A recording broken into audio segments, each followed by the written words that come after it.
বিয়া হয়ে আইছি পরের থেকে আমার এই সংসারটা আমি একলাই গুছাইছি, আমার একলা রাতে গুছাইছি।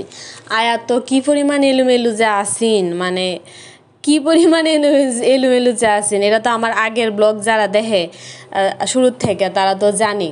তাও তুলনামূলক আমার হাজব্যান্ড অনেক গুছানো আছেন, অনেক, হ্যাঁ অনেক। তার বিয়ার আগেও তার অনেক জিনিস আছেন, পরিপাটি আছেন। তুলনামূলক ধরতে গেলে একটা পুরুষ মানুষে হ্যাঁ যথেষ্ট গুছানি আছেন।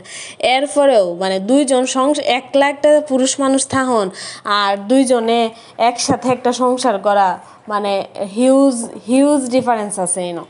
তো আমি আমার মতো করে প্রত্যেকটা দিন গুছাইতাছি, প্রত্যেকটা দিন স্টিল নাও গুছাইতাছি আর শিখতাছি।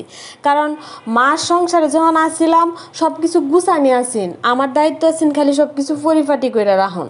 এর বাইরে আমার কোনো দায়িত্ব আছে না। গুছগাছ করা, কোন জিনিস কই রাখবো, কোনটা কই না রাখলে ভালো হইব, বা অনেক কিছু আছে। একটা সংসার ইজ নট এ মানে ইজি জব, অনেক টাফ সংসার। অনেক ধৈর্যের দরকার এই জায়গাটাতে, অনেক মানে মানসিক বলের দরকার। মানে এটা আমি আস্তে আস্তে শিখতাছি, প্রত্যেকটা দিন শিখতাছি, প্রত্যেকটা দিন। কাজেই সব কিছু নিজের হাতে করা তো অনেকেই তো দেখা যায় শাশুড়ি আয়া গুছাই দেয় বা মা আয়া গুছাই দেয়, আমার দিয়ে আমিই করছি, যার কারণে আমার এই সংসারটার প্রতি অনেক মায়া, অনেক ভালোবাসা।